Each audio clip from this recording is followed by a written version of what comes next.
Welcome back. We'll now proceed with the balance of our meeting, and ordinarily we'd start with our standing committees, but I'm going to first call on Ken Frazier for an update on the activities of the Special Investigations Task Force. You remember this group was formed in the November meetings, and Ken so graciously agreed to chair it, and we couldn't be more fortunate to have a person like him chairing it, and likewise Ron Tamolis has agreed and has been vice chairing this group, and both of them are highly competent to do so. Ken, can you please come up forward?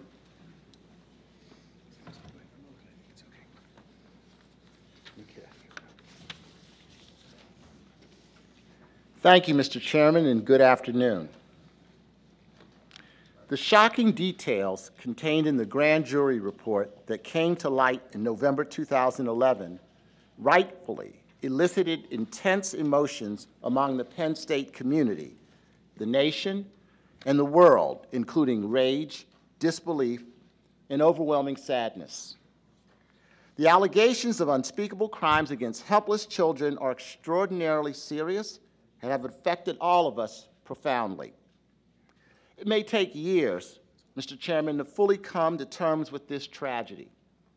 But one element of doing so is to understand how the alleged acts could have happened here at Penn State, where the breakdowns occurred, who knew what, when, and what changes we can make going forward to prevent such anguish. To assist in finding answers to such questions, the Special Investigations Task Force of the Board of Trustees announced on November 21, 2011, that it had retained Judge Louis Frear and his firm to conduct an independent external investigation.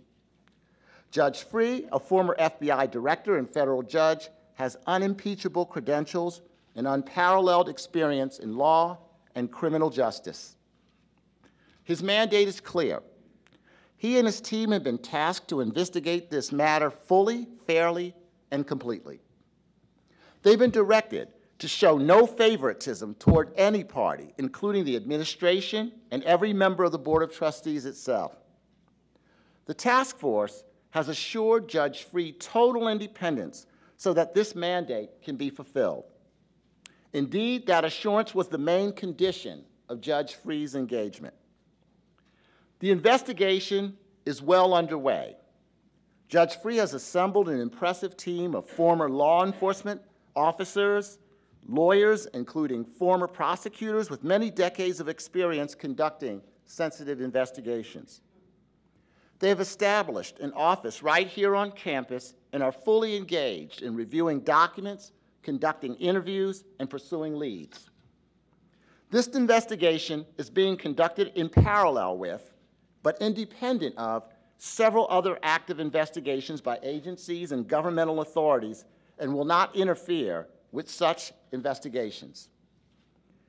In addition to working to uncover what occurred in the past, Judge Frear and his team are thoroughly studying, reviewing, and testing all of the university's policies, procedures, compliance, and internal controls relating to the identifying and reporting of such sex crimes or misconduct. This examination includes, among other things, any failures or gaps in the university's control environment, compliance programs, and culture which may have enabled the alleged misconduct to occur, go undetected, and not be reported or addressed promptly and properly. In this regard, Judge Frear just last evening made some initial recommendations for improving organizational structures and protocols that the board is reviewing. We requested these interim recommendations because the board did not want to wait for the work to be completed to learn about changes that we could consider now. The board is in full agreement with and committed to implementing the interim recommendations, which fall into 5 main categories. Number 1, strengthening policies for programs involving minors, including providing more clear and specific guidance to staff and others who interact with children, including enhanced background checks in abuse awareness training. 2, prompt reporting of incidents of abuse and sexual misconduct, including enhancing the visibility of the Office of Internal Audit's ethics hotline and providing training on the importance of reporting misconduct and the university's no retaliation policy.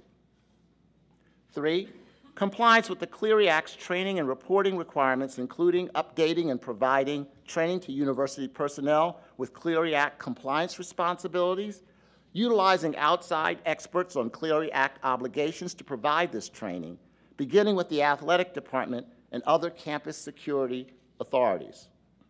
4, administrative reforms, including defining the role of and hiring and appointing a chief compliance and ethics officer, which President Erickson referred to this morning as an activity already underway. That person would have a direct reporting relationship to a committee of the Board of Trustees for a more coordinated and complete response to all compliance matters.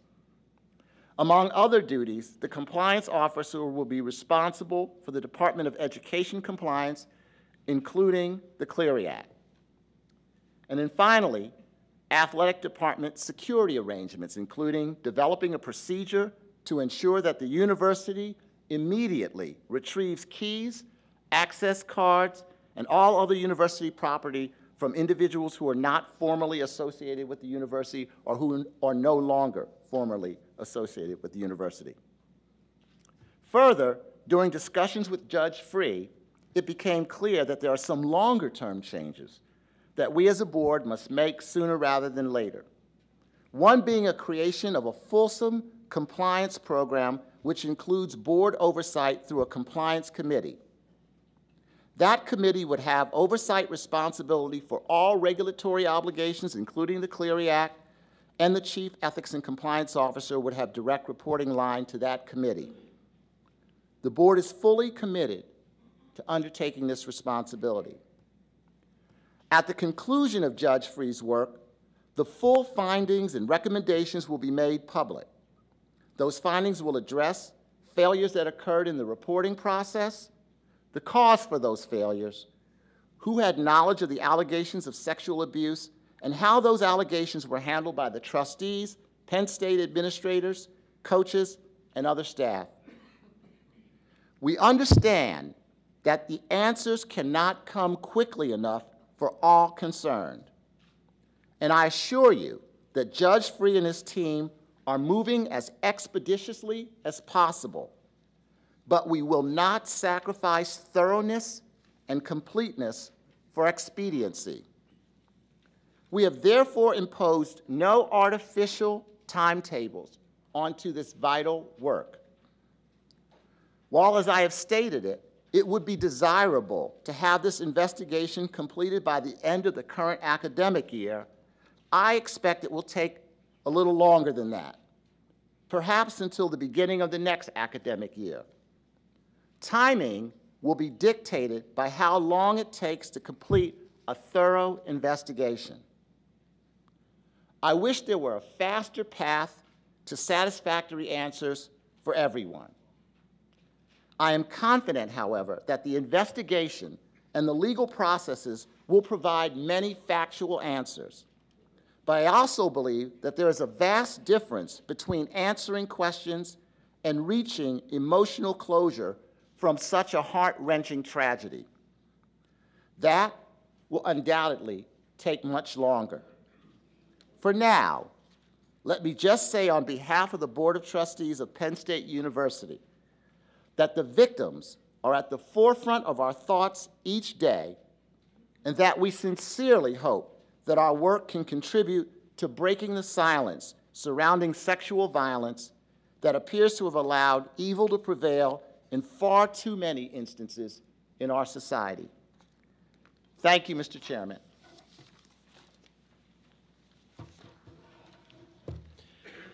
Thank you again, Ken, and thank you again for your leadership in this most important area. As Ken has mentioned, there have been interim recommendations regarding future areas of focus. Those recommendations have been incorporated into the resolutions that have been distributed to you and are now being projected on the screens.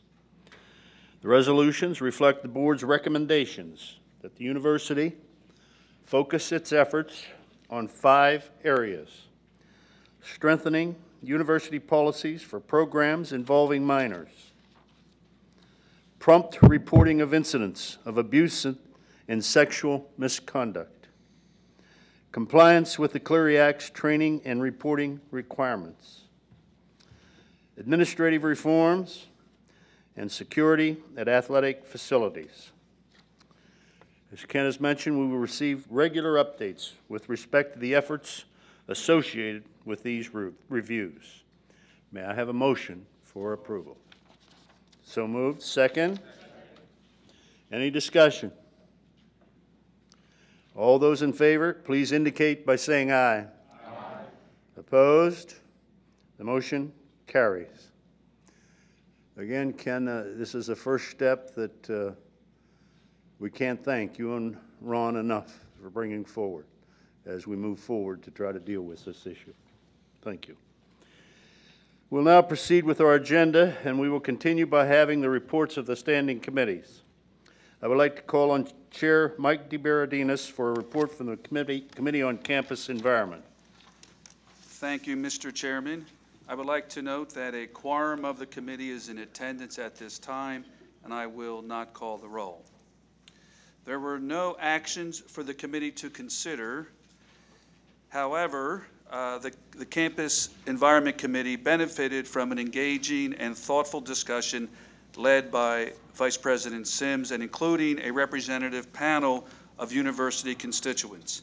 Lexi Belfucin, the editor of the Daily Collegian, Dan Hagan, chair of the Faculty Senate, and Jenny Holsterman, chair of the Staff Advisory Council, offered overview remarks regarding the recent events and the board's response to them. The panel members were able to effectively convey essential reactions, mood, and questions and concerns of students, faculty, and staff of the university, and they responded to specific questions and observations from the trustees present. It was a healthy and helpful dialogue, and after our discussion, it was the sense of the committee that we would actively review how we communicate, connect, and engage with faculty, students, and staff, and the committee would look into building processes and forms to better share information and seek advice from our important campus constituencies. In addition, Vice President Sims also shared referencing recent events involving Thon, the world's largest student-run philanthropy, which benefits treatment and research on pediatric cancer. The tragic death of student Courtney O'Brien during a canning trip last semester brought forth abundant concern about the safety of some Thon fundraising practices. Parents and students alike shared those concerns with both student leaders of Thon and the university administration, and the Thon leadership deliberately and carefully worked on an appropriate response. Last week, Thon initiated mandatory safety training sessions for all canning participants. These sessions involved thousands of students, all of whom heard critically important information about Thon's expectation for protocols and practices related to canning. Thon also engaged discussions with the Interfraternity Council and the Pan-Hellenic Council, as well as other key student organizations, with an eye towards restoring the spirit of true volunteerism to canning activities and avoiding compulsory participation of students in these activities. Perhaps most notably, Thon also has adopted a commitment to err on the side of caution when evaluating weather conditions and deciding whether to proceed with its canning weekends. Just yesterday, as this weekend's canning activities were about to commence, Thon concluded after much deliberation with professional forecasters that it would cancel planned canning sessions. In short, the safety of thousands of Penn State students who commit their time and energy to this wonderful cause represents precedence of all other considerations. As Vice President Sims thought it was important to note Thon's careful and responsible action in light of all that has transpired in recent months. Mr. Chairperson, that concludes my report. Thank you, Mike. Are any questions of Mike or Damon? Okay. I'd next like to call on Chair Ken Frazier for a report from the Committee on Educational Policy. Thank you again, Mr. Chairman. I would like to note that a quorum of this committee is in attendance at this time, and also I will not call the roll. Since the occasion of our last meeting, we had an opportunity to learn more about intercollegiate athletics. I know that my esteemed predecessor, Dr. Joyner, our athletic director, reported this morning, and I want to congratulate him on the comprehensiveness and the transparency of his report. But our committee's focus was focused on oversight activities by the University Faculty Senate, as well as the NCAA faculty representative, compliance activities and reporting, and support services available for our student athletes. We had a terrific meeting this morning. We heard a lot of very good, confirming information about how well our athletic program is functioning in the context of our athletic aspirations as a company. And I'd just like to share a few of the data that we heard this morning. First, Penn State student athletes earned an 88% graduation success rate as of the most recent data in the fall of 2011.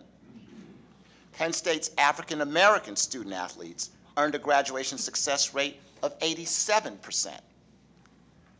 Penn State had 24 of its 29 varsity teams earn a 4-year academic progress rate at or above the Division I level for all sports. Overall, Penn State has had 172 academic All-Americans and 3,784 academic All-Big Ten Conference honorees. Given the unfolding conversation around the country and elsewhere about the integration of athletics and academics, I think these are very encouraging data for us indeed. We also received information in the agenda regarding undergraduate and graduate programs. Additionally, information was included in the agenda regarding President Erickson's recommendation for the approval of his appointment of David Gray as Senior Vice President for Finance and Business. I would like to now call on President Erickson to speak to that appointment.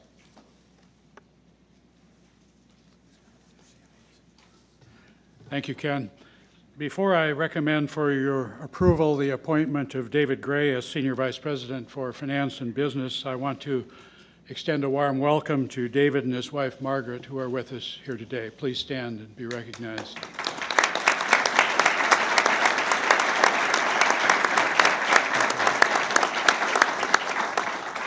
I promise David will get him a blue and white tie soon. Both David and Margaret are active Penn State alumni, and they have been strong advocates for higher education. David and I served together on the board of directors of the Pennsylvania Technology Investment Authority more than a decade ago, and I can still recall his passion and commitment to creating greater opportunities for the well-being of citizens of Pennsylvania. David comes to us after serving 11 years at the University of Massachusetts, where he was the chief financial and administrative officer. Among his many accomplishments at the University of Massachusetts, David provided the leadership and executive direction to the university's 5-campus online learning initiative. He's also credited with providing astute financial leadership and bringing greater efficiencies to the financial and administrative functions of the university. Prior to joining the University of Massachusetts, David spent 17 years with the Pennsylvania State System of Higher Education, where he led efforts in information technology and financial management. In addition, David previously served on the House Education Committee Republican research staff for the Pennsylvania House of Representatives and was a member of the Governor's Office of Budget and Management for the New Jersey Department of the Treasury.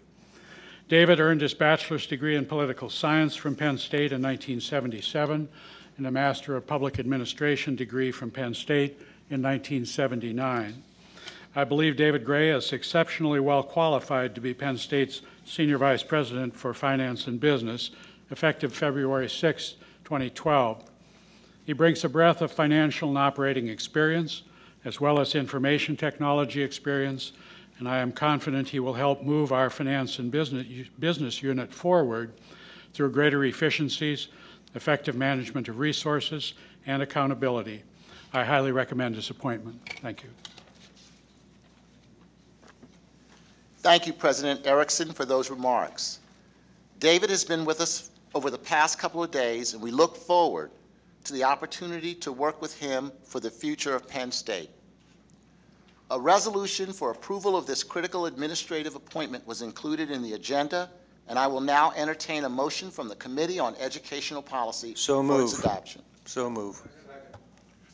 All in favor? Opposed? Thank you. The motion is carried.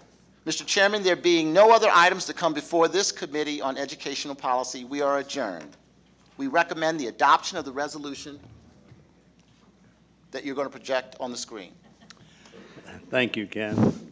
And as a reminder to you, the full board is now in session, and we'll take it just a moment to review it. You've seen it just moments ago, but may I have a motion for approval? So move. Second? Any discussion? All those in favor, please indicate by saying aye. Aye. Opposed? The motion carries. Before we continue, I'd like to call on David Gray to come forward now and make a few remarks, if he would. David?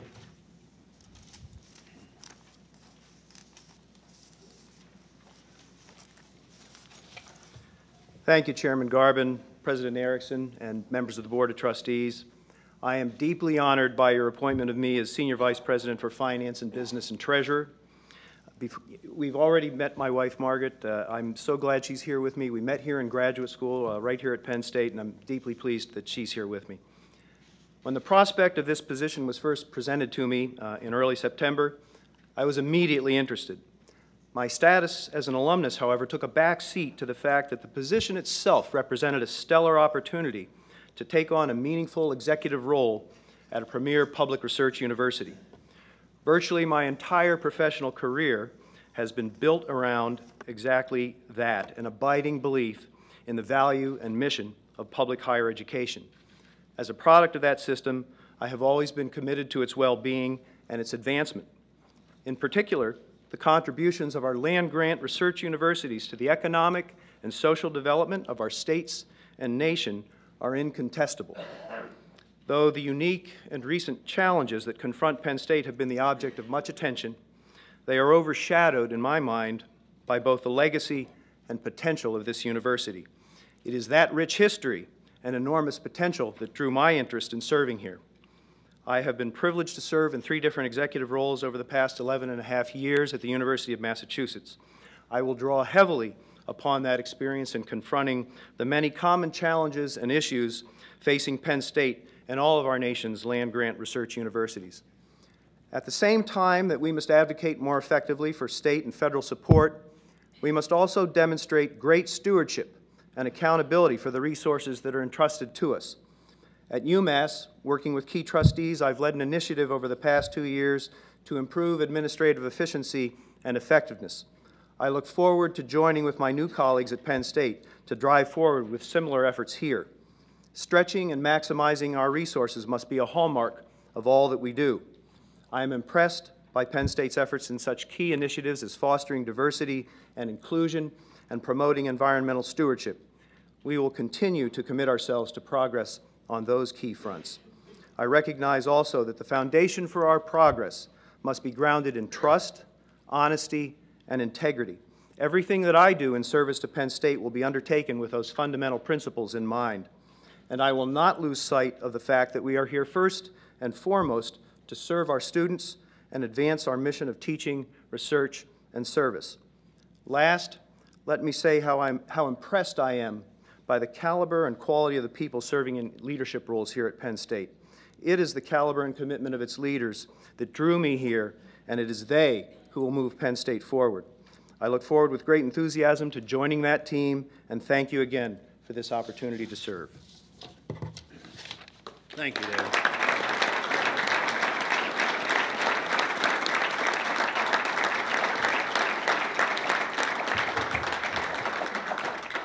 Thank you, David. We look forward to the days ahead and years ahead. I'd next like to call on Chair Linda Strump for a report from the Committee on Finance and Physical Plant.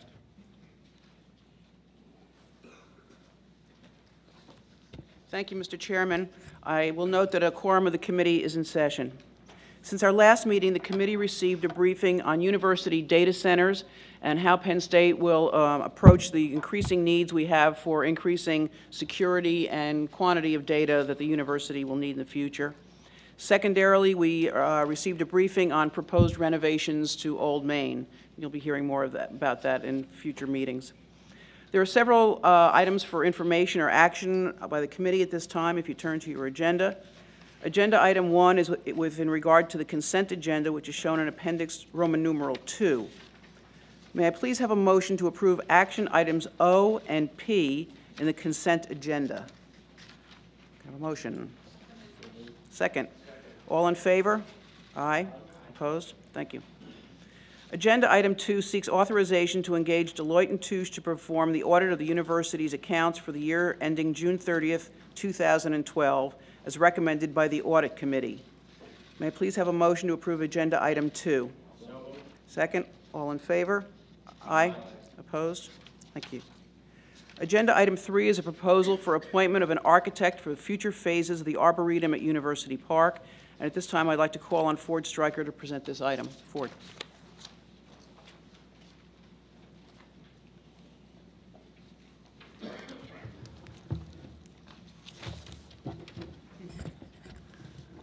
Good afternoon, and thank you, Linda. The Arboretum at Penn State, located at the intersection of Park Avenue and Bigelow Road, is a facility that is dedicated to the conservation and stewardship of the landscape and supports corresponding research and outreach programs. A master plan for the Arboretum was approved by the Board of Trustees in 1999 as part of the University Park Campus Master Plan. In 2006, the master plan for the Arboretum was updated and refined to create the H.O. Smith Botanic Gardens. The first phase of development was formally opened in April of 2010. Future phases of the master plan may include an education center, a conservatory, a planetarium, as well as a wide range of formal, informal, and demonstration gardens. For example, we are currently working on the design of a new children's garden. To develop future phases of the Arboretum, detailed feasibility studies to include programming, schematic design, and fundraising materials are required. In order to maintain consistent and cohesive designs, the university intends to appoint a highly qualified and experienced design team to accomplish the feasibility studies and subsequent designs if funded. The Subcommittee on Architect-Engineer Selection recommends the appointment of Gunn Partnership as architect for the Arboretum at University Park. The following slides show examples of their previous work. The first example is the Fanny Cox Center at the Friends Central School in Wynwood, Pennsylvania. And this is the Cleveland Botanical Garden in Ohio. The Subcommittee on Architect-Engineer Selection recommends the appointment of Gunn Partnership. Thank you. Any questions? I mean, I think it's important to know this is just a study and proposal, and it's, I don't know whether we've talked about the cost of this. Do you want to say something about the cost? We are sensitive. Sure. The initial assignment that Gunn will have is to do a study to look into the feasibility of the conservatory, the planetarium, and the visitor center. That cost of this study is about $200,000. Now, we will then use that information to go out and solicit donations with the hope that we can raise the money to build one or all of those facilities. And then if we do raise the money, then Gunn would be the architect that designed the actual building. Just want you to know you're not voting on building these facilities yet. Okay, well, the Committee on Finance and Physical Plant recommend adoption of the resolution as shown on the screen. There it is. May I have a motion? Second? Great. All in favor? Aye. Opposed? Motion carries. The next 4 items are proposals for appointment of an architect. Due to the special nature of these projects, the interview process was conducted by the Office of Physical Plant. And again, I'd like to call on Ford Stryker to present these items. Okay, again, thank you. So to begin, North and South Frear are buildings located in the core of campus between Curtin and Pollock Roads. Stantec Incorporated designed renovations to North Frear, which were completed in 2009, and these renovations turned out very well.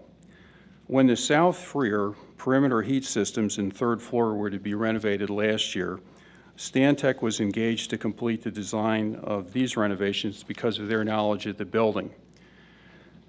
Moving forward, we now plan to renovate the fourth floor this year to upgrade the research space for the biology and biochemistry and molecular biology departments. Long range, the first, second, and ground floors will also need to be renovated to improve classrooms and laboratories there. So consequently, we'd like to appoint Stantec as the architect for all of the renovation work in South Frear. These are images of the North Frear renovation designed by Stantec. The Subcommittee on Architect Engineer Selection recommends the appointment of Stantec Incorporated of Endicott, New York, as architect for the design of the South Frear renovations at University Park. The next architect appointment is for the West Campus Chill Water Plant.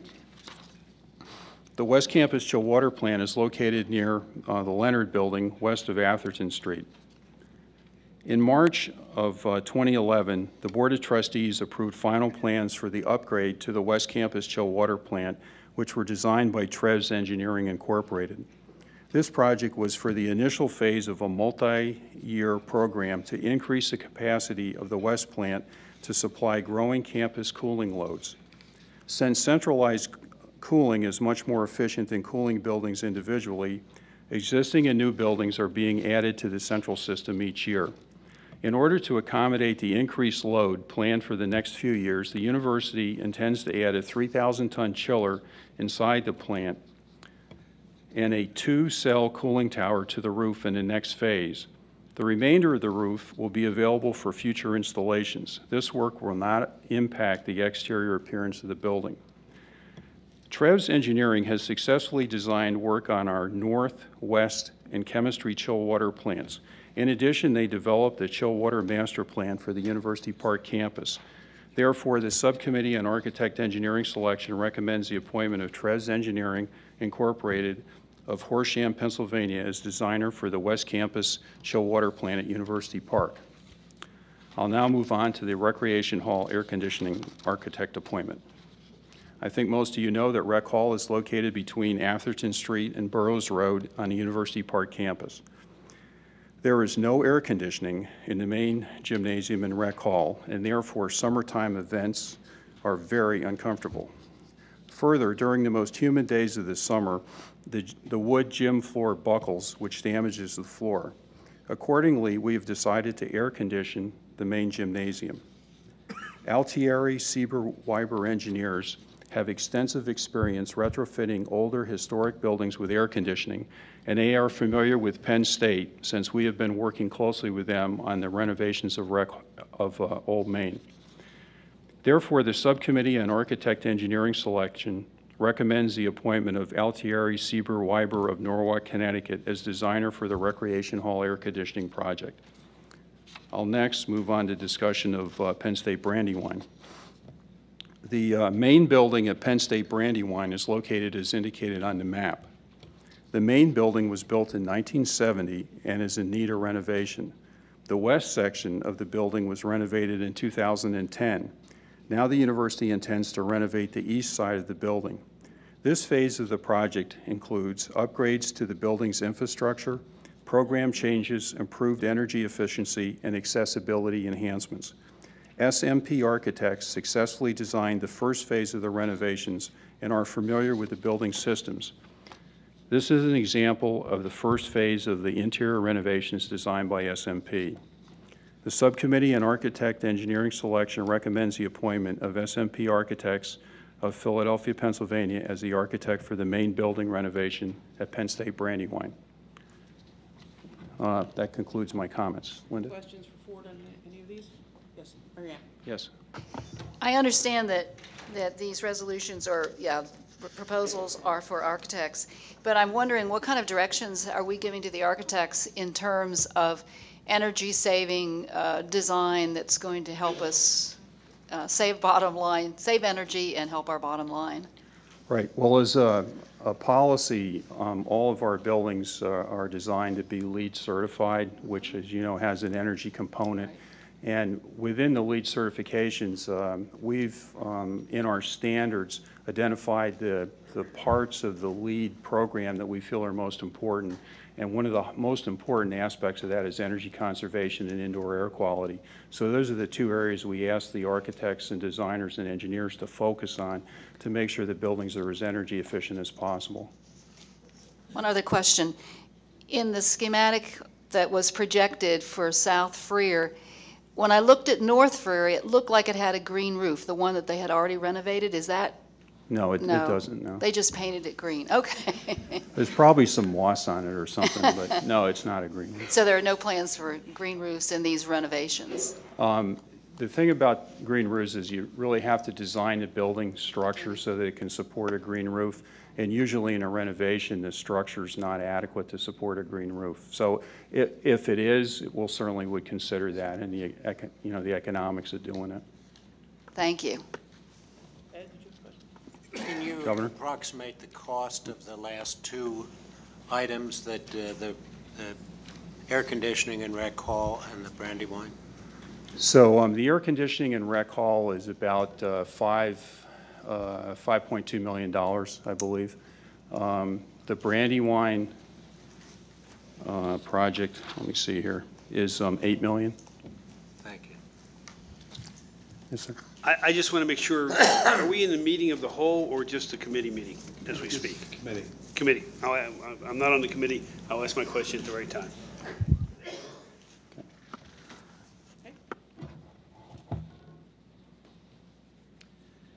Thank you, Ford. Will the Committee on Finance and Physical Plant recommend adoption of resolutions concerning items 4 through 7?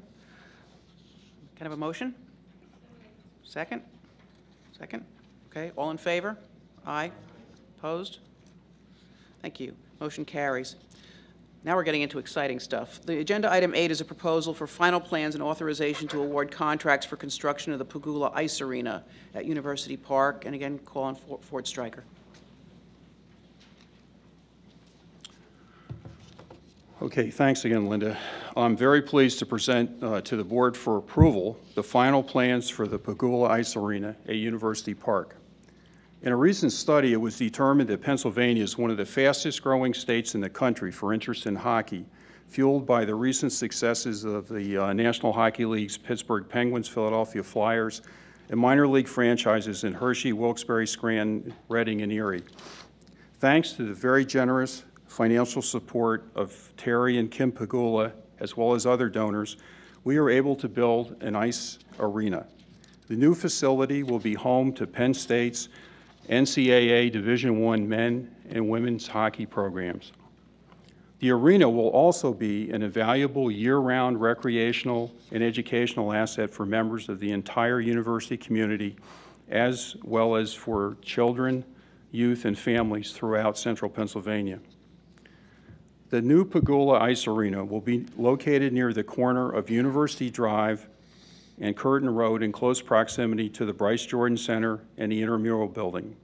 Shields Building, Haluba Hall, and the existing tennis building are adjacent to the site.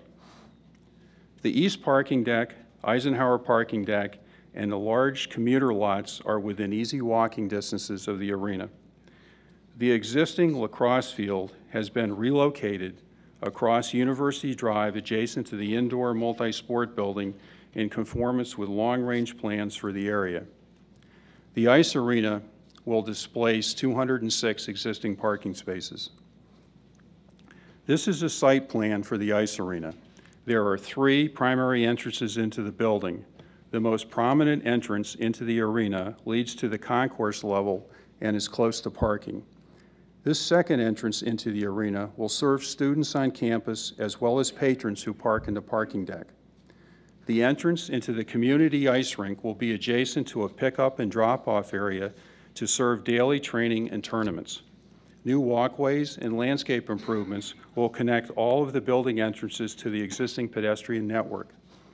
The building's service area, loading docks, and new parking lot with 58 spaces will be accessed from University Drive. The next slide will show sections that cut through the arena on an east-west axis and a north-south axis. These cross-sections illustrate the overall organization of the building. It will include 2 sheets of ice. The main ice rink will hold 6,000 spectators, and the community ice rink will hold 300. The arena includes 3 levels: the event level, the main concourse level, and the balcony or club and suite level. By taking advantage of the existing topography, the scale and height of the building will be appropriate for a university campus. In addition, this will allow both the concourse level and the community ice rink to be accessed directly from existing grade. The entrance to the event level leads to the community ice rink. Its support facilities include the 300 spectator seats, 8 lockers, a concession area, a skate rental area, advanced ticket sales room, and 2 multi-purpose rooms. Facilities that support the main sheet of ice include locker room suites for the hockey teams, including team amenities such as training and weight rooms and a visiting team locker room. Space is included for the Big Ten Network production facilities. The coaches, administrative and management offices will also be located on this level. The remaining spaces are circulation, elevators, stairs, storage for the 2 Zambonis, restrooms, and mechanical spaces. 2 entrances lead to the main concourse level, and I'll show some renderings of these entrances in a few minutes. The general admission, student, and premium seats will be easily accessed from the main concourse. Support facilities on this level include the Mount Nittany Room, a cyber cafe, a press and media area, ticketing, and concessions. The remaining spaces accommodate elevators, stairs, storage, restrooms, and mechanical spaces. This prominent staircase in the main lobby leads to the balcony level, which includes club seats and the club lounge that are supported by a full kitchen. 16 suites are also included. Remaining spaces will include the elevators, stairs, storage, restrooms, and mechanical spaces. So this is a bird's eye view illustration of the interior organization of the building. Here is the community rink to the left, and here's the main arena. The seats will be as steep as possible, and the bowl is fully enclosed to increase crowd noise and intensify the home ice advantage on game day. That's what they say. It really works. It'll be loud, that's all I know. The architectural firms of Crawford Architects and Bolin Sawinski and Jackson have prepared renderings from these 3 vantage points. The brick building has been designed to fit into the campus context and to be a recognizable and memorable symbol of Penn State's skating and ice hockey programs.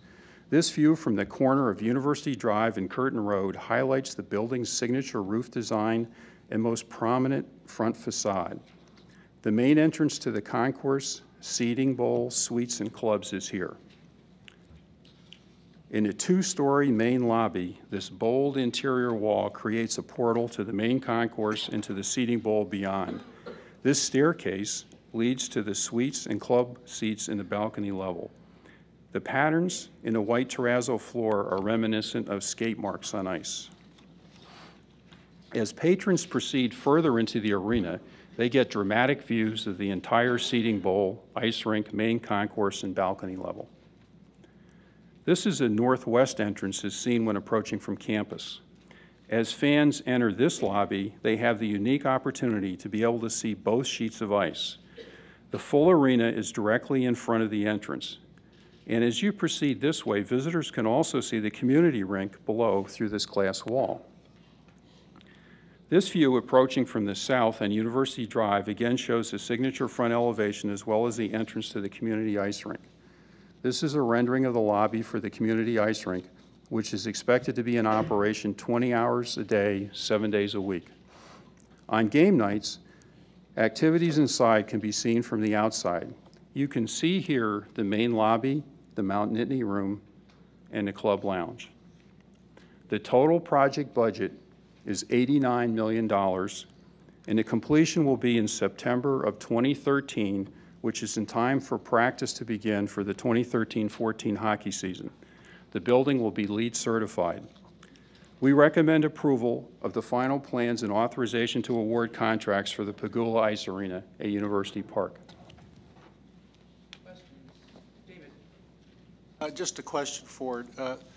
You have 6,000 seats and you have something called student seats. Could you explain, I mean, is that a different pricing or are they free or what? Does that mean students can't sit in the other seats or adults or parents can't sit in the student? What's that? Okay, the student seats are on one end of the rink. It's on the so-called shoot twice end, and they're all in one big area right behind the goal. They'll have a separate price range, which hasn't been set yet, but it'll be at a lower cost than the other seats. And you know, the idea would be that would be packed full of students. And then, of course, students can sit in the general admission seats, but, you know, they would have to pay more. And anybody could sit in the student seats and pay less? Is that what you're saying? Or do you have to be a student? Well, I think the idea is to sell the student seats to the students. It's to focus on making sure the students can sit there. And how many student seats out of the 6,000? There's approximately 1,000. This is all funded by the philanthropy. It's all funded by the gift. Or there's more. The Pagulas have contributed as well as some other donors have contributed. It's all donation funded. Thanks.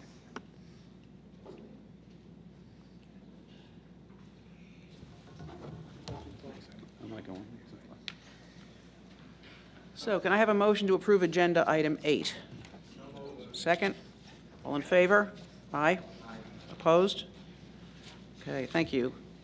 Agenda Item 9 is a proposal for final plans and authorization to award contracts for renovations to Moore and Cedar buildings at University Park. Ford.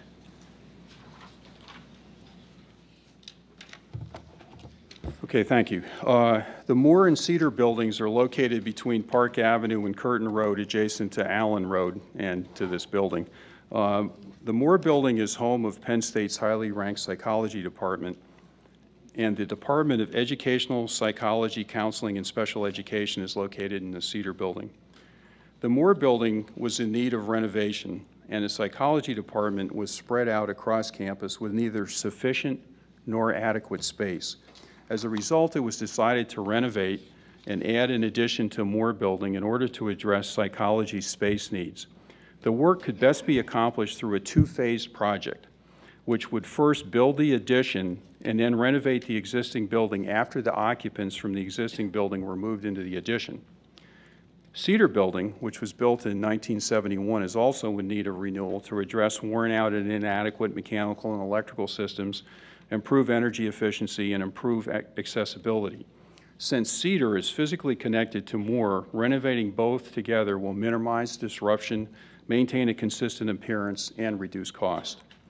During the first phase of the Moore project, this portion of the existing building was renovated and integrated into the new addition. The remaining building will now be renovated in Phase 2 together with Cedar.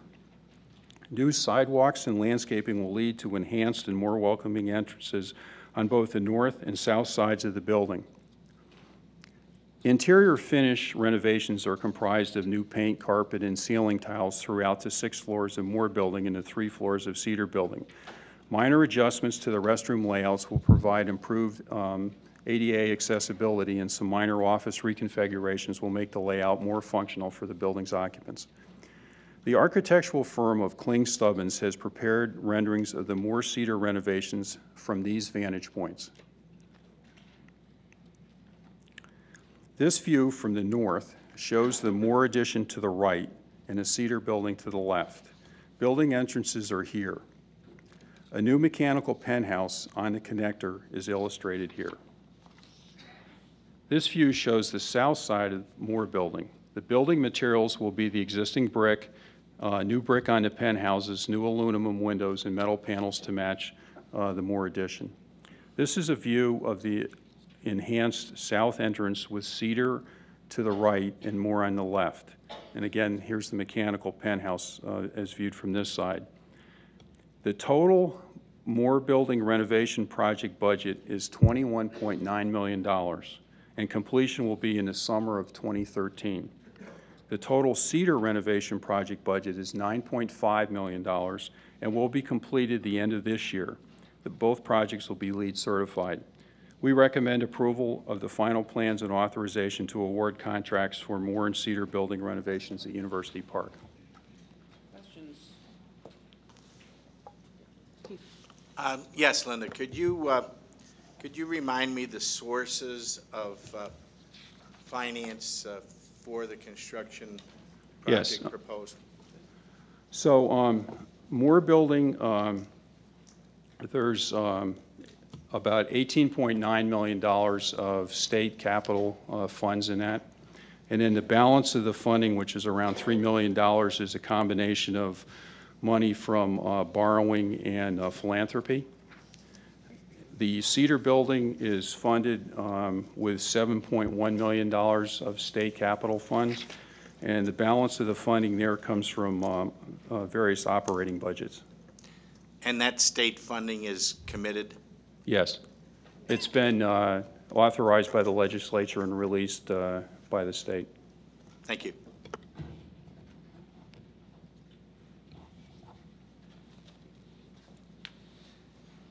May I have a motion to approve Agenda Item 9? So moved. Second? All in favor? Aye. Opposed? Motion carries. Moving on with the agenda, Item 10 is a proposed purchase of property at 1001 Old York Road at Penn State Abington. I'd like to call on Dan Szyminski to present this item.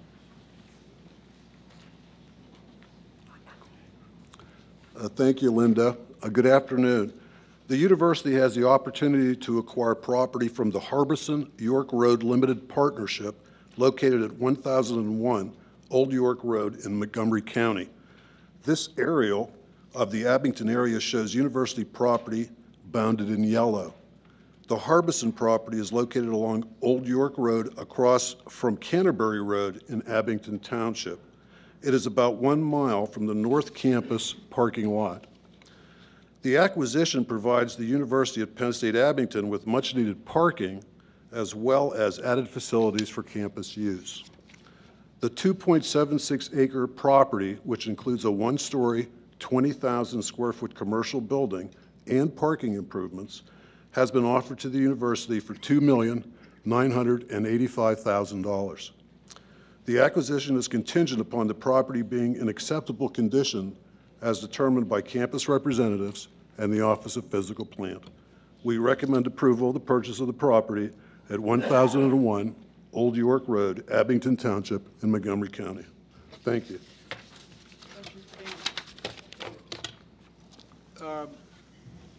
Have we had this property appraised? Yes, it was. And what's the appraisal price? It was appraised in July this past year, and it's appraised at $3.3 million. And we would continue to, we'd keep the building on it, is that correct? Yes, yes, the building is usable, and certainly would use the space in the garage area for campus equipment. Thank you. What's the purpose of the purchase? What's the property going to be used for? The purchase will be used for parking. At Penn State Abington, the campus is fully developed. The only way to add parking is vertically, which is very difficult. As a result, there's 1,600 parking spaces available right now at the campus. 400 of those spaces are off campus, and we shuttle students to and from campus to those parking areas. About 200 more spaces will be added to that inventory. So how much is that a parking space? It is cheaper than starting from scratch. How much? 15,000? Including the building. It seems like it's pretty far away from the campus. We currently shuttle from 1.5 miles from the campus. And to give you an idea of the distance, it's roughly from the Nittany line into the Bryce Jordan Center. And we do shuttle the students. And you have a demand greater than the 400 that you currently Yes. shuttle from? Yes. What's your demand? I'm sorry. What is the amount of your demand? The demand is 400 more parking spaces. In addition to the 400 you have off-site? Yes. And this is going to accommodate 200? 200. So we still have a problem, but this goes a long way to resolve that problem. How long has this been a problem? We recognized it pretty clearly in the 2007 master plan that we did for Penn State Abington. The campus is located in a neighborhood surrounded by high-value properties, and having more parking on campus going vertical is much more expensive than surface parking. As well, we do not want to bring more vehicular traffic onto the campus and into the neighborhood.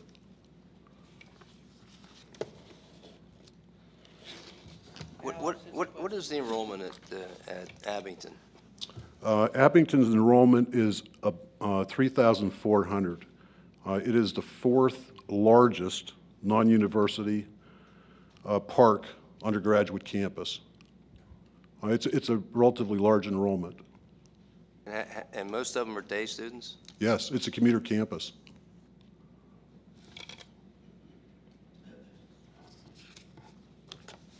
Is there any, can you build student housing on that property? No.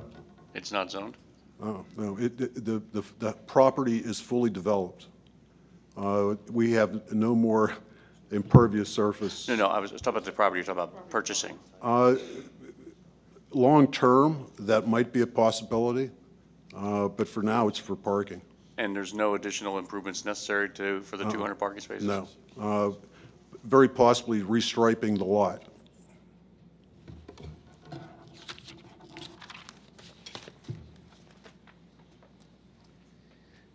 May I have a motion to approve agenda item 10? So moved. Second? All right, all in favor? Aye. Opposed? Thank you, motion carries. For agenda item 11, I'd like to ask Gail Hurley to come forward to present the proposed changes in room and board charges for the 2012 semester. Gail.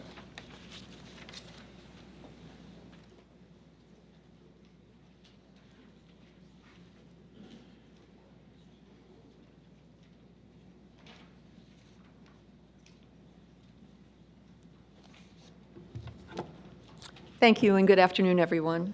I am pleased to be here today to present the latest rate proposal for housing, food services, and residence life, and to share some updates with you about our program. Housing, food services, and residence life are auxiliary programs, and as such, are entirely self-sustaining enterprises of the university. We receive no financial support from tuition or state funds. The rates we will be discussing today provide revenue to support operating expenses, including building loans and interest, as well as major maintenance and facility renewal initiatives.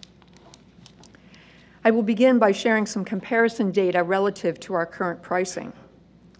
This first slide was included in your trustee packet and is one we have used for a number of years to show our position relative to our Big Ten counterparts and other select institutions, Rutgers, Temple, and the University of Pittsburgh. In the field of 15 institutions, we are 6th from the bottom, the same approximate position we have held since joining the Big Ten. Several months ago, we were asked how our room and board prices compared with select others in the Commonwealth. We thought it would be interesting for you to see that comparison as well. Given what we know today, the rates we are proposing for the coming year are not likely to change our position in either grouping. This slide represents our 2012-2013 budget request. Overall, our expenses are anticipated to increase by almost $5.3 million, bringing the total budget to $184.3 million, an increase of 2.95%.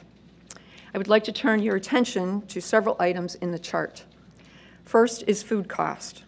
We have based the estimated increase of 4.5% on the best information we have available from market forecasts. We factor in some flexibility, not knowing what might happen with weather conditions or fuel prices, both of which can significantly impact the cost of food. Estimating these expenses months ahead of time, months ahead of when the rates will be applied, makes this a very challenging process. Second, the payroll and related budget line includes a very modest increase for salary increases. This line item also reflects increases in employee benefits based on estimates of the employer's share of pension and health care insurance. The dollars needed to cover expenses in food costs and payroll-related items make up 75% of the additional expense in the overall budget. Third is university overhead, which is calculated on a rate that includes provisions for central services and administrative support, such as accounting, purchasing services, police services, information technology, and bursar billing and collections. The assessed rate is applied against our gross revenue from the previous year and is increasing from 3.5 to 3.75% in 2013. Even at 3.75%, the actual costs incurred by the university are higher. Therefore, this percentage will likely increase each year until we are fully costed. The $851,000 increase in the chart reflects this percentage change, as well as the fact that our gross revenue from last year was higher than the year before. Finally, you will recall from the information in your packet that the property category is comprised of two components: debt service and deferred maintenance. The decrease in this category is due to the latter. As you know from previous presentations, our goal is to provide for an annual commitment of $30 million for deferred maintenance and building renewal, which is the industry standard for the amount and condition of our facility inventory. This budget allows for $26 million for this purpose, a decrease of $1.2 million. Although our needs in this area have not diminished, we certainly understand the press to keep our rates as low as possible for our students and their families. The deferred maintenance area of our budget is the portion that is most flexible and where we can make a modest decrease short term. The detail and supporting data for this chart can be found in the report that was included with your trustee packet. This slide highlights our benchmark double room and meal plan 3 rate. It will increase by $125 or 2.86% per semester to $4,495. This is the second lowest percentage increase in the last 20 years. I have also been asked to present the recommended rates for the apartments at the Hershey Medical Center for 2012-13, and they are currently on the screen for your review.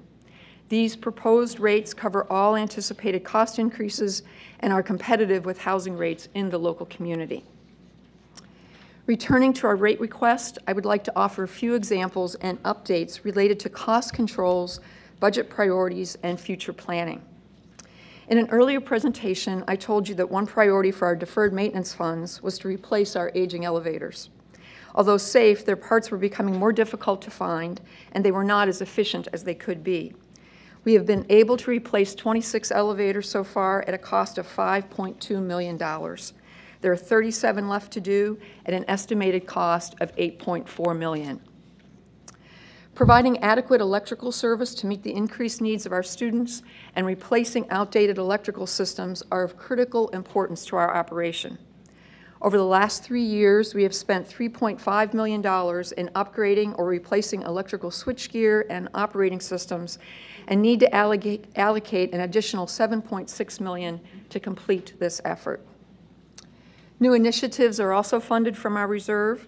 Although we have wireless access in our public spaces, we do not have coverage in our individual bedrooms. This is a frequent student request, so we were running a pilot this year to examine 2 possible solutions and their cost. Similarly, we have had surveillance cameras strategically placed in the residence halls at the campuses for a number of years. They have proven helpful in several situations and add another layer of security for our residents. We are currently preparing a proposal for the installation of cameras in public spaces in the residence halls and commons buildings at University Park.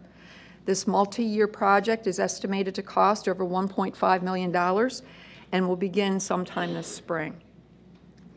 In other news, the renovation of the Simmons Dining Commons to bed space was completed at a cost of $3.1 million for 74 beds.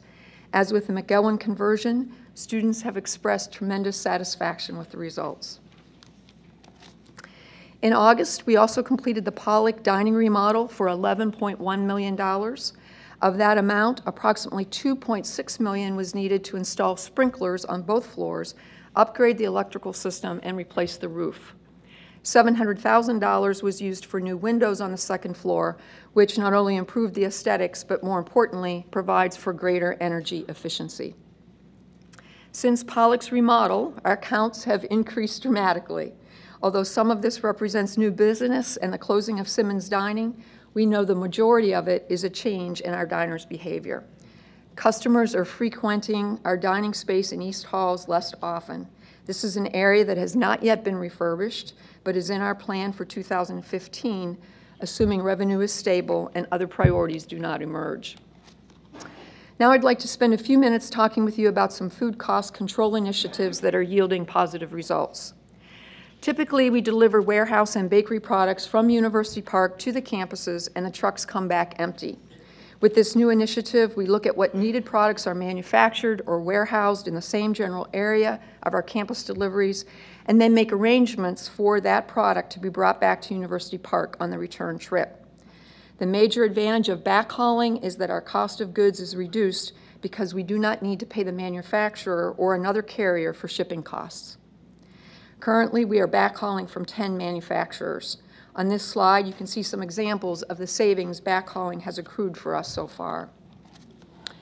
Our foods purchasing unit has also increased the number of purchases we make directly from a manufacturer rather than going through a distributor. On this slide, you can see some examples of direct manufacturer relationships and the monies we have saved by pursuing these opportunities. We have also made strides in consolidating foods purchasing across a number of units. This has resulted in savings for us as well as the units we are supporting, which include the Nittany Lion Inn, the Penn CEDAR, the BJC, and both daycare centers. To give you some idea of the savings, in our initial analysis, we were able to show predicted reductions of 26% on average for the child care centers and 10% for the BJC.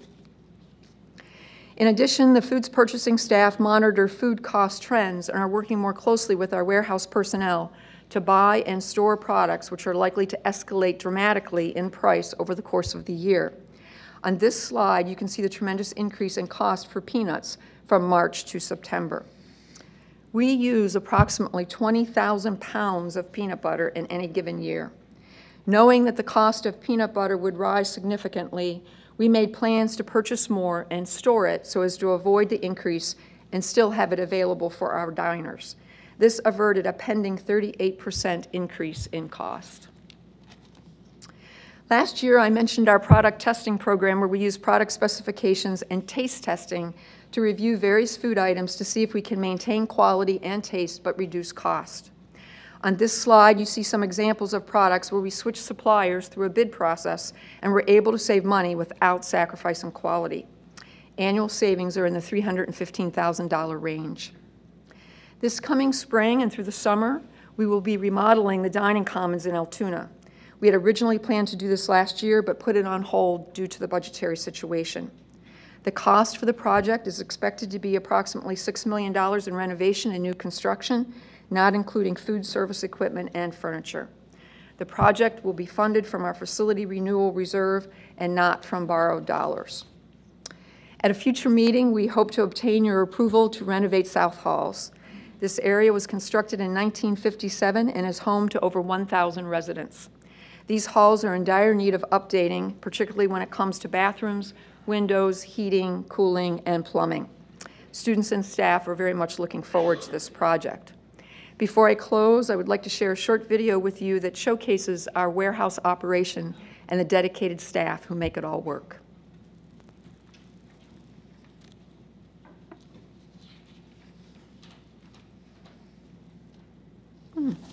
Sound would be good.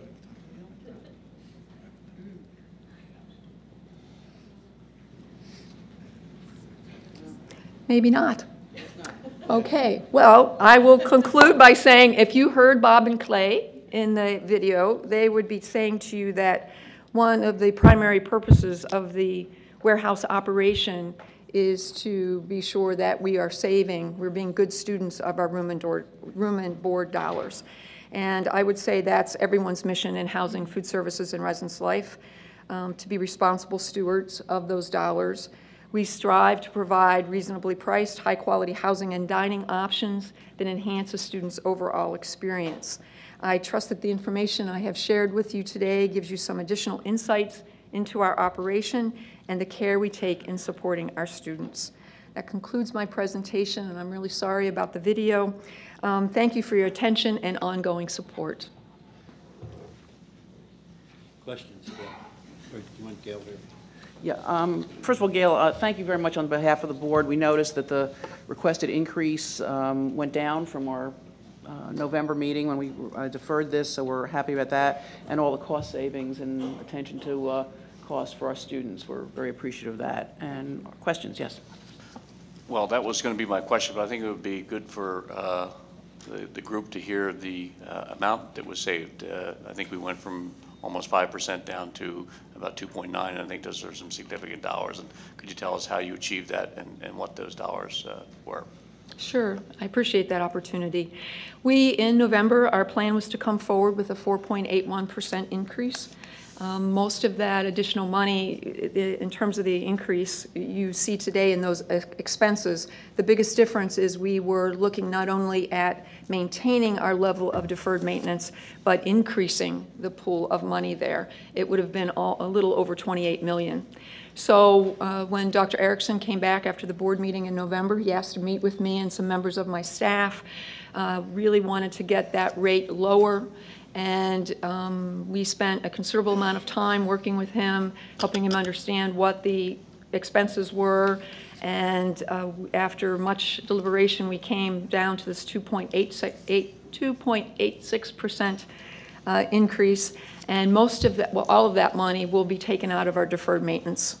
And what it will do for us is it won't stop any projects, but it will delay some projects. So we might paint 2,000 rooms in any given summer. We'll paint 1,500 rooms. Instead of buying 2,000 mattresses, we'll buy 1,500 mattresses. We won't replace all the heat pumps in Nittany apartments. We'll do a third of them. So that's where the money will come from. And we will work with our staff and with our student leaders in determining those priorities.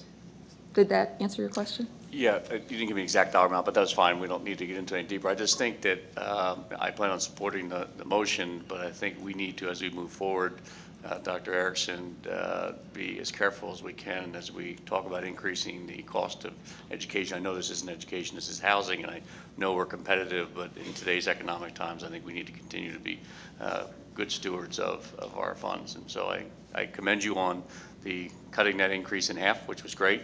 I do plan on supporting the motion, but I continue to be concerned about the cost of delivery of higher education. It was an over $2 million change. Thank you. Sure. And I'll continue to keep pushing on them as we go forward. Question. Find cost savings, Mark. Yeah, I'm sorry. Gail, excuse me, question. The difference, you said 2.8% for this year was the lowest, and I forget the number. Percentage increase in 20 years. It's the lowest increase in 20 years. In the lifespan of a student on the university, what is the percentage increase of room and board that a student would experience from the time that they came in there in the first year to the time that they end up departing Penn State? Would it be you could add cumulatively and guess as to the fees or the room and board fees might have gone up 20%, 25% in 4 years? Well, I can't answer that off the top of my head. Now, my budget person is here. Rich Pierce, can you answer that off the top of your head by chance? Yes. Actually, in the board packet, we have a history of our rate percentage increases. The current year at 2.86, last year 4.42%. The year prior to that was the lowest rate increase in 20 years, 2.45%. The year before that was 6.52%. Is that what you were asking? You wanted to know the percentages, or were you looking at the dollar amount? The difference between the first year and the final year, and the growth in that over the 4 years. So, and again, I share my colleagues' concerns about the rising costs across the board. One other question: a slide was passed up there, and I think it said that the room and the rental I might have missed it, but it was a 6.8% increase on, I believe it was the room and board portion of it. Did I read that correctly? On one of the slides across the top? 6.8% increase. Let me think about which slide you might have been looking at.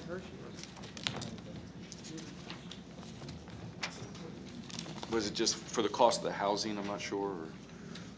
I don't know, was the Hershey rate at 6.8, Rich? Do you know, can you think of what he's referring to?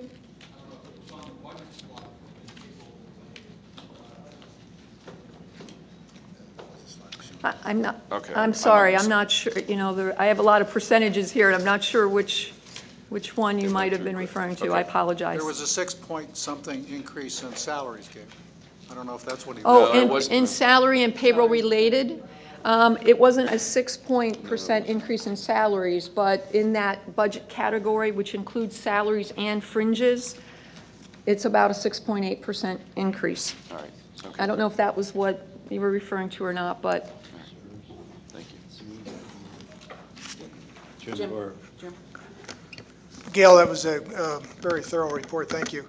Two questions. One is that you talked about a lot of efficiencies, especially that impacted food costs, but food costs were still up 4.5%. So in addition to obviously the inflationary impact, there must have been a volume impact on that as well, that it really does reflect increased business, increased volume, rather than just inflation. So I don't know if you know that breakdown, you could answer that. And secondly, there's some opportunities, I think you talked about a renovation to a cafe that's maybe in Altoona that we've named in honor of two former possibly students, both of which have been very generous in their philanthropy to the university.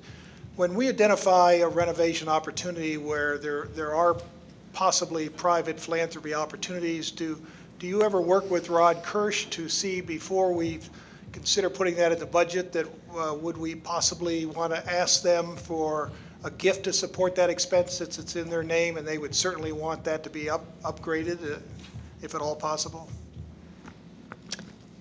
In answer to your first question, John Mondock's here, who's our Director of Foods Purchasing. I don't know, John, do you know off the top of your head about volumes versus?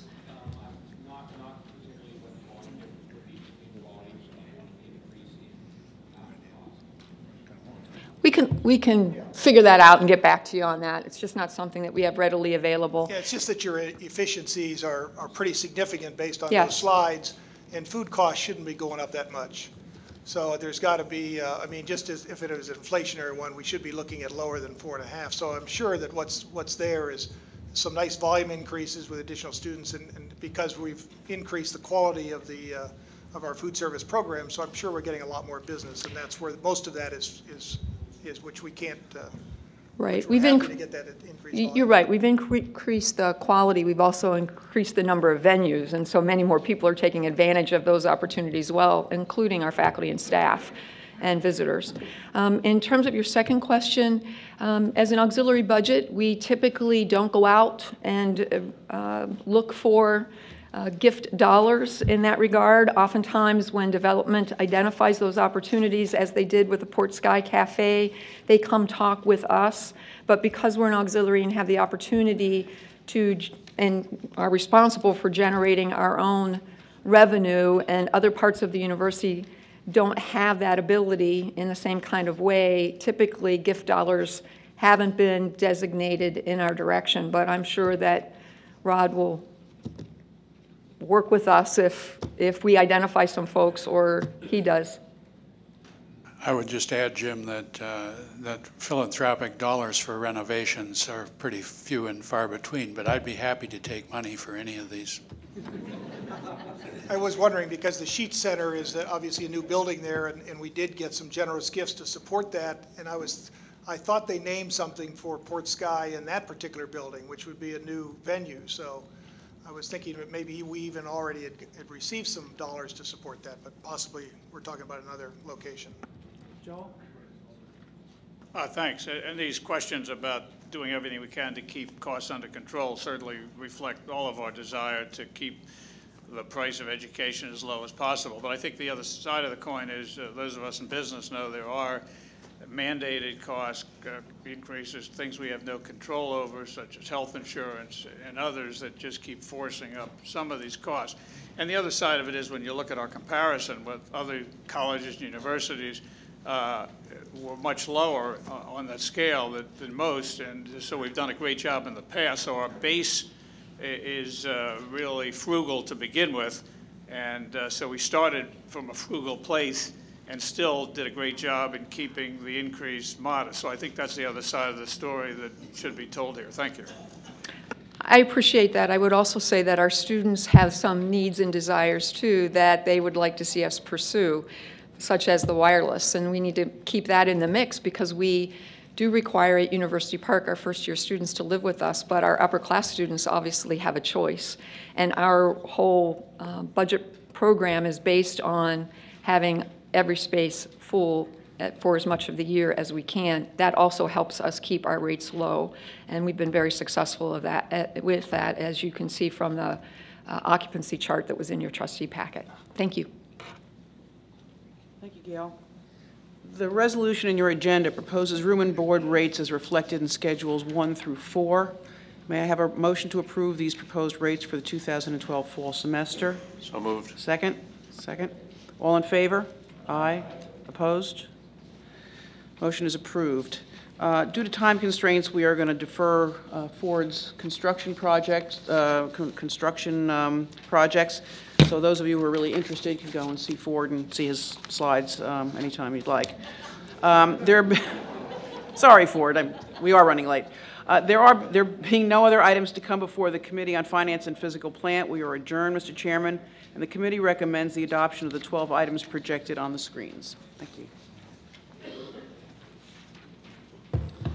Thank you, and again, I now remind you that the full board is in session. Take a moment or so to look at the items on the screen before us. I think there are 14 of them.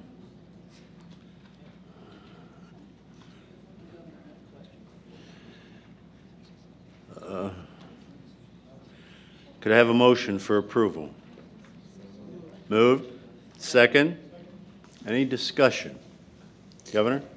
I'm concerned that I don't have the information necessary to vote on this, either in the affirmative or the negative at this point in time. You are combining a number of different items, some of which I would say yes to, some of which I would probably say no to. And some of it has to do with the fact that some of it is the first I've heard of this information. I would remind everybody, we are in very difficult economic times. And the first thing that I was making a note to myself is it possible, and I don't know, that some of this could be deferred to another time? And I'm going to use the Old York Road one as a prime example very quickly. You've been doing 4 or 5 years with somebody with excess parking, and you want to go out and spend, we want to go out and spend $2 million plus. And maybe that is the right thing to do if we have the money. But I'm telling you, I know what I'm looking at the state level with a very difficult budget. And I don't want to give you the impression that you can count on a lot of money coming from the state by voting for something that I would suggest you might want to defer. So I had been planning, I thought these were going to be individual votes. Since they're not going to be individual votes, I'm going to abstain because I'm worried about the taxpayer money, which one is coming from your state appropriation, if any, and which one isn't. And I had been talking to those who were appointed by me. I'm going to tell them, now you know where I am on this. I can't vote one way or the other right now because I don't have enough information. Thank you. Thank you, Governor. And we could surely try to get you more information in the future as we work with these items. And you're right, some of them have state appropriation. Some of them are state capital funds. Some of them are philanthropy.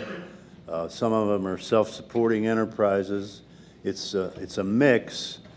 As we go through them, we hope that, and some did today, we'll ask the source of funds, but obviously we've not satisfied you, and we'll, I would urge that we work harder to do so, okay?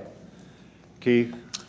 I would move to separate the questions. And vote on them individually? Correct. We can do that. We can absolutely do that. Okay? Also, Steve, 13, the executive committee, that was going to be deferred also. We're not there yet. We aren't there yet. Linda, do you want to go through those one by one, or bring them up one by one? I don't think I have them here in front of me. I'm sorry. Steve, I think you need a vote first on my motion. Well, can we have some discussion on just? Sure. I will tell you, and I think that would be an excellent idea, and I'm just doing this for the purpose of saving time, to be able to do that. But again, for me, I would abstain from all of them because I don't have the information necessary coming into this to make an informed opinion. And so if you're doing it for my benefit, Keith, you know, you all do what you need to do. I'm going to say I'm concerned about taxpayer dollars, as you well know. We've gone through the exercise one time. I'm in the process of the exercise right now. I have a February 7th budget address to give in a very difficult budget. So I'm not going to put up a yay or nay vote on these individual ones without having much more information and to see, and I don't understand here, how monies flow back and forth in different categories. If they can't flow back and forth in different categories, I know you're using the RCAP money in regard to the one facility. That's already a committed money. Terry Pergola gave his money for the hockey arena. That's a great one. That's philanthropy, but I need to know the other one. So, you know, if it has any bearing on this motion now, it's not going to help me in this. Thank you. Again, Governor, would you rescind your motion, Keith, or no? I'll rescind it. Second, would they rescind it? Yes, sir. Second votes. All right, then we'll proceed to vote on the items. 14 of them as they are in front of you. I've had the motion and the second went to the discussion. All those in favor, please indicate by saying aye. Aye. Opposed? No. Can we have a show of hands, just so? Oh, no. 1, 2, 3. No. On all of them. We're voting on all of them. The no vote is what I wanted. I think the ayes have won it, but I thought it'd be easier to count the no votes. 1, 2, 3, 4, 5, 6, 7. So clearly the ayes have it. And the Governor, you will be abstaining. Can you count the abstains? Yeah. Abstain? Yeah, I had that in there too. Okay. Thank you, and we'll take note of that as we move forward to try and address your concerns better. And we appreciate the budget problems that you bring before us and in the position you're in. Thank you. We'll now move to legal matters. Counsel Baldwin, is there a report on legal matters? Yes, I do have a report, Chair Garvin. First, I'd like to say that I feel very much like the man who said, the report of my demise has been greatly exaggerated. The report of my departure has been greatly exaggerated. As most people know, after 18 years in the judiciary, I retired from the Pennsylvania Supreme Court in 2008 and became a partner with Dwayne Morris. I had planned to retire from that firm until I received an offer I could not refuse from my alma mater, the opportunity to begin an in-house general counsel's office. If anyone thinks that this job is a peaceful, stressful path to retirement, let me disavow you of that. I have had the honor of serving this great university as president of its Alumni Association, a member of the Board of Trustees, and its chair for 3 years. And I want to thank the board and the administration for the privilege of serving as its first in-house counsel. Working with the faculty, staff, and occasionally with the students has been a wonderful experience, and I appreciate the thank yous and kind words they have been sharing. These trying times will result in a better Penn State by building even greater institutional character. In 2 years, not only has the office been implemented, but also staffed by experienced attorneys, paralegals, and assistants, and it has become fully operational. We are planning to add 2 additional attorneys in the near future. Our staff is supported by attorneys from all over the state, specializing in 15 different areas. From the beginning, I stated, and many of the media here published, that I would establish the office and then transition to a less structured life. I have stayed longer than I originally planned, and my husband retired from his executive position the end of September. An active search has been initiated with a very dedicated and competent search committee. Damon Sims and I are co-chairing the search committee. I am sure that a top-notch university like Penn State will attract top-notch candidates, and that has already started to happen. John Thornburg of Witt-Kiefer is assisting with the search. The plan is for the new general counsel to be identified by the end of the academic year and to be in place by the beginning of a new fiscal year. Thank you, Chair Garvin, for allowing me that indulgence. And now for the rest of the legal report. 2 cases have been initiated as a result of recent events. The first case is captioned John Doe versus the Second Mile, Gerald Sandusky, and the Pennsylvania State University. The complaint was filed November 30th, was served on the university on December 21st.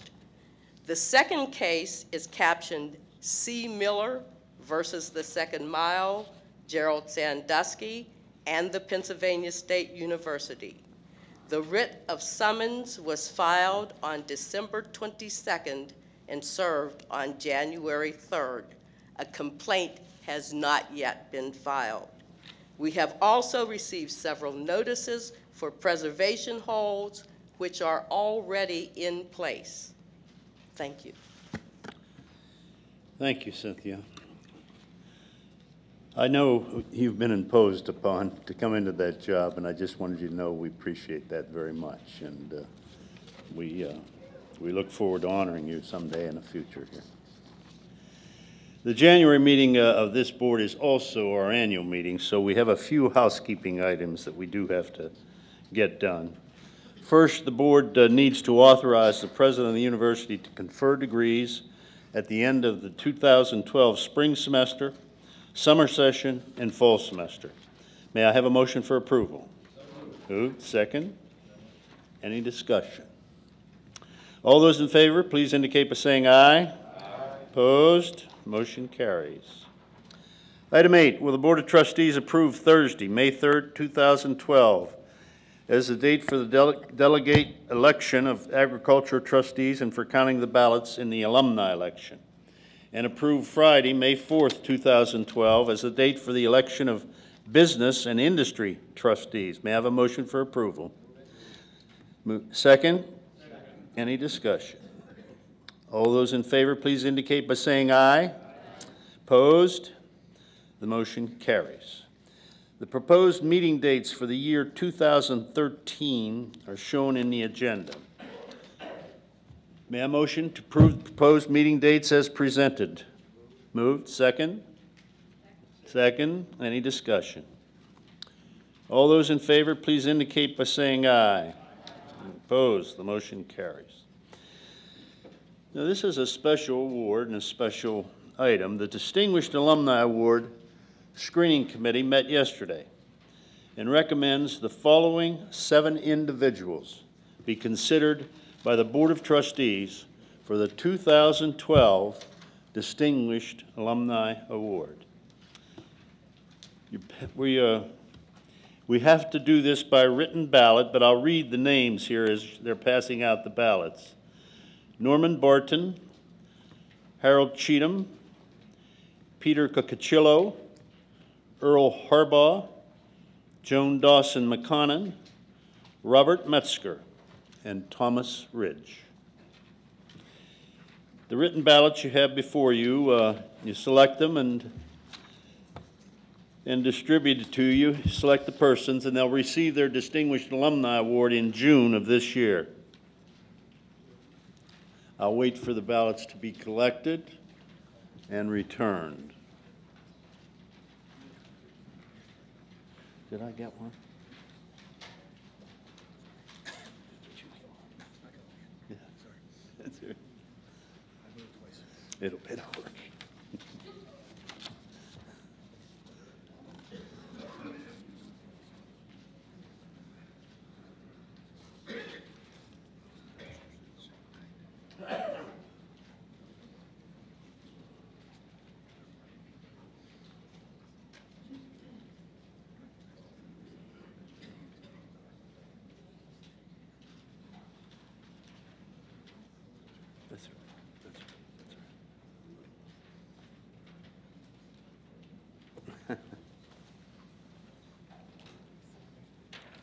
Just wait, Tom.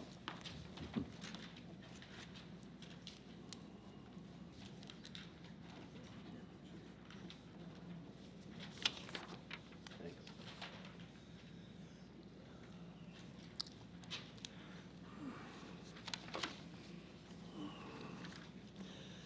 I would mention while they're doing that once elected, we will be in telephone contact with the individuals and within the next couple of days.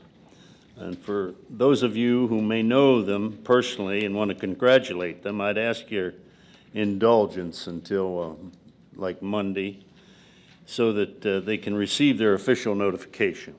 We'd appreciate your cooperation on that. But, okay. I'm pleased to announce that the following have been selected as Distinguished Alumni Awards: Norm Barton, Harold Cheatham, Peter Cacello, Earl Harbaugh, Joan Dawson McConnon, Robert Metzger, and Thomas Ridge. Very good. That's always a special weekend with those alumni. It's now time for the election of officers, and before conducting the election for the officers of the board, I'd like to make a few comments.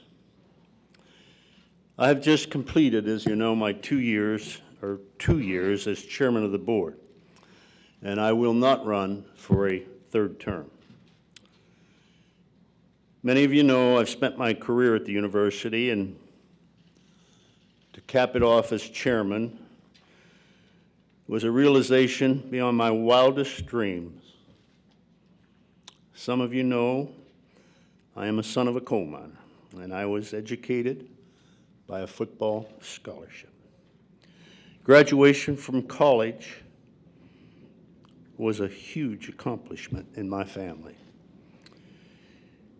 And my debt to Penn State for all it has given me will never end.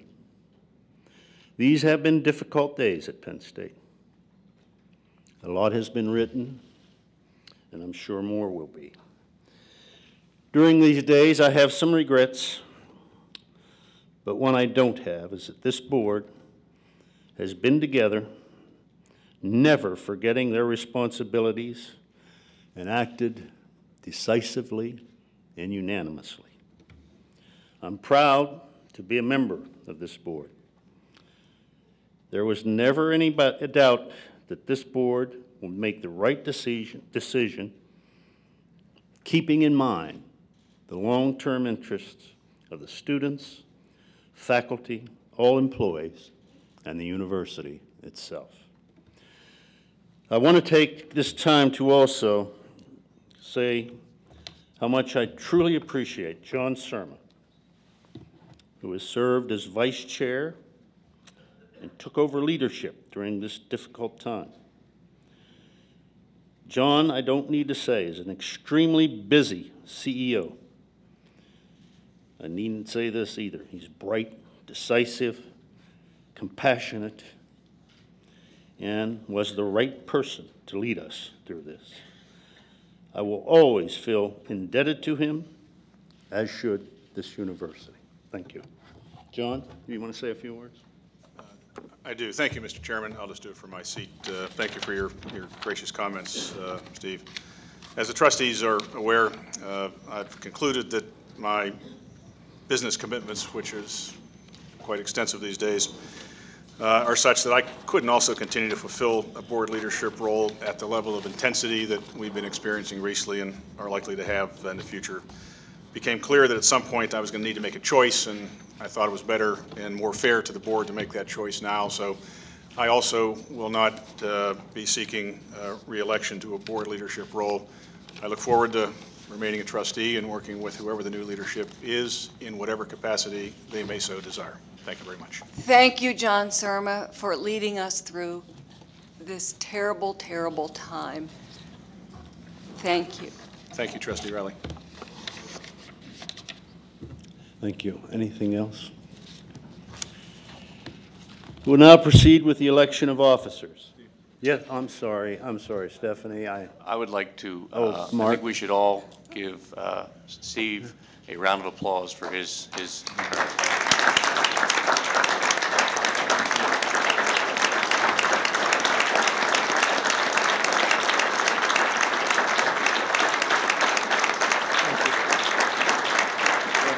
Thank you. Thank you very much. Please, let's move on. Thank you very much. Thank you. We'll now proceed with the election of officers. Let me remind you that the bylaws require the use of a written ballot. At this time, I'd like to call for nominations for the president of the board. Joe. I'm extremely pleased to place a nomination for the position of board chair, Karen Pease. Karen will usher in a new era for the board at a time of challenge and self-examination as we emerge from this crisis and focus on the future for the best results for the university community, its students, faculty, alumni, staff, and supporters. Karen is committed to lead the change in the board structure and a transition to greater transparency and reform, and to a new era of governance that I know all of us believe is an important objective. Karen comes to the board with vast experience and achievement in the business community and has emerged quickly as a leader during her few years of service on this board. Raised in Springfield, Pennsylvania, she attended Penn State in the 1970s. She was a student athlete on her field hockey and lacrosse teams, was involved in the concert and chapel choirs, and has been a member of Kappa Alpha Theta Sorority.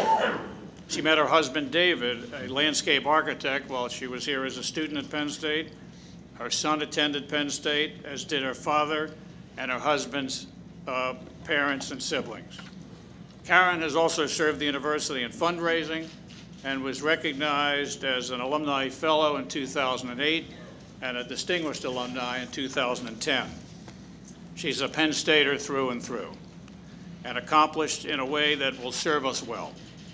Karen is one of the most powerful women in American business, serving as vice chair of BNY Mellon Bank, responsible for 50% of the bottom line of that major company, managing 17,000 people in 76 locations, 40 of which are outside of the United States. As I mentioned, she's committed to improving governance, change, and reform, to be known for her outreach to students and faculty, and she will focus on restoring our reputation and will build on the historic role and the many strengths of Penn State. She's looking forward to closely working with Keith Masser as the vice chair and has already spoken to many trustees about stepping up to additional leadership roles. Please join me in voting for Karen Pease as the next chair of the Pennsylvania State University. Thank you, Joel. Is there a second? Second? Ann? Thank you. I enthusiastically second the nomination of Karen Pease for chairman of the Board of Trustees. Thank you, Ann. Are there additional nominations for the position of president of the board? If not, I would entertain a motion to close the nominations. Second? Any discussion? All those in favor indicate by saying aye. Aye. Opposed? The motion carries. Thank you. Now at this time, I'd like to call for nominations for Vice President of the Board. Keith? Chairman Surma, it is indeed a privilege for me to place the name of Keith E. Mosser in nomination to serve as Vice President of the Board of Trustees of Penn State University. Keith is a first-generation graduate of Penn State, getting his BS in Ag Engineering in 1973 with distinction.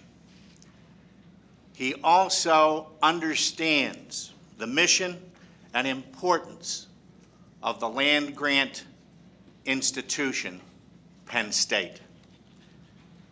He has told me he will always be indebted to this institution for giving him that educational opportunity. He and his wife, Helen, have been married for over 40 years. And their children, David and Julie, and Helen, all work in the family business, as well are alumni of Penn State University. Keith truly comes from a Penn State family. Keith leads 3 different businesses, all tied by one common thread: potatoes. He is a Schuylkill farmer, farming over 4,600 acres, but he also operates a fresh processing plant for fresh market tomatoes that he markets across the eastern half of the United States. That operation is in Michigan. And he also operates a potato processing plant in Schuylkill County. And indeed, the 800 horsepower engine that drives that facility, driven by methane gas coming from a neighboring landfill. Indeed, Keith knows how to pinch pennies. There is no question about that. He is an entrepreneur. He has had a number of challenges in his life. And perhaps one of the greatest that he and his family faced is when his brother was lost in an accident. And Keith, working in his profession at Procter & Gamble, returned home literally to save the family farm. And from that point, grew that farming operation to the vast operation that it is today. He has been a leader in his industry and has vast board experience, and also leading national organizations. One of those, you might guess, would be the National Potato Council. Keith has been recognized as a master farmer here in Pennsylvania and across the Northeast by the Pennsylvania State University and Pennsylvania Farmer magazines.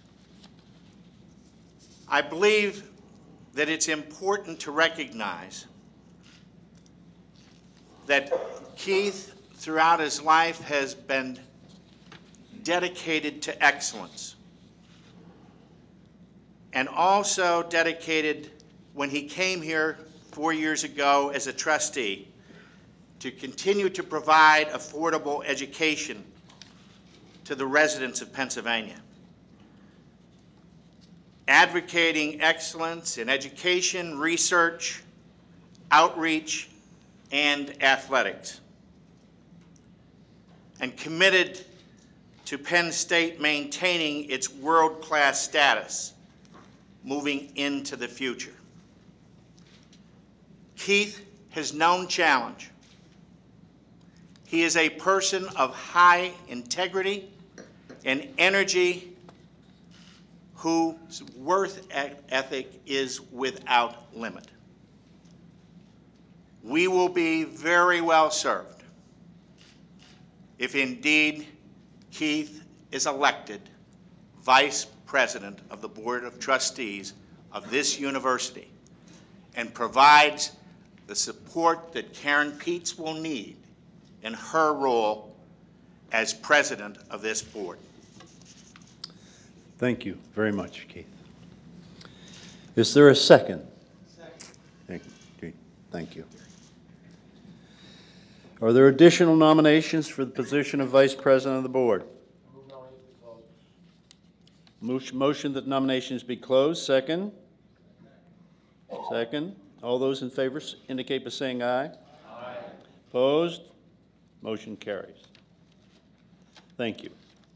This time I'd like to call on Dr. Erickson, who in accordance with the bylaws is the ex officio Secretary of the Board and nominates the remaining officers.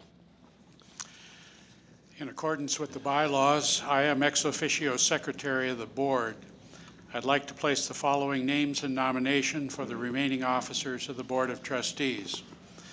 Paula Ammerman as Associate Secretary, and Carmela Mulroy Degenhardt, Kim Belcher, and Wendy Peck as Assistant Secretaries. I would also like to nominate David Gray as Treasurer to be effective upon his arrival on February 6, 2012, and Deborah Meader and Susan Whittemer as Assistant Treasurers. That concludes the nominations. Thank you, Dr. Erickson. If there are no additional nominations, I'll entertain a motion to close them. Moved. Second? Second. Any discussion? All those in favor indicate by saying aye. Aye. Aye. Opposed? Nominations are closed. The ballots will now be passed out at this time. Rob Pangborn and Tom Poole, will you serve as tellers, please?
Do you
Thank you. The following persons have been elected as officers of the Board of Trustees. President, Karen Peets. Vice President, Keith Mosser. Associate Secretary, Paula Ammerman.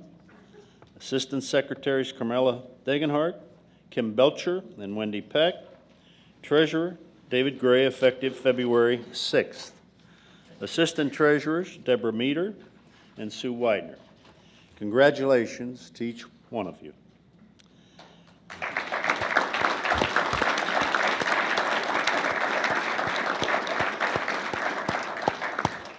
As I said earlier, one of my greatest joys has been to serve my alma mater, and I do look forward to continuing on the board and working with all of you.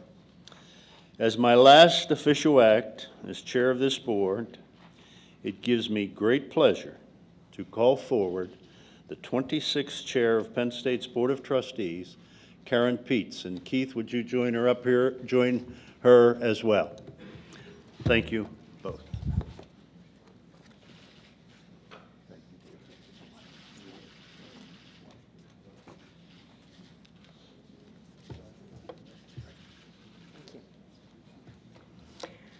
Well, it is a great honor and privilege to be here as the president of the Board of Trustees for the Pennsylvania State University. It's also, particularly now, a great responsibility. We are an institution of higher learning, and we have all learned a lot in the past 2 months. During our many board meetings, many of which are on the phone till late at night, we as board members, and in the last 2 days, have agreed that we will focus on 3 new themes. As Joel indicated, the first is change, the second is reform, and the third is transparency. I look forward to working with all the other board members, President Erickson, the students, faculty, and the alumni to ensure that Penn State remains one of the best public universities in the world. I'm extremely confident that we can continue on the path that we've been on, and that working together, we will absolutely have that as the outcome. I also, again, want to thank both Steve Garbin as well as John Surma for their terrific service, and I think the board could give another round of applause for that purpose.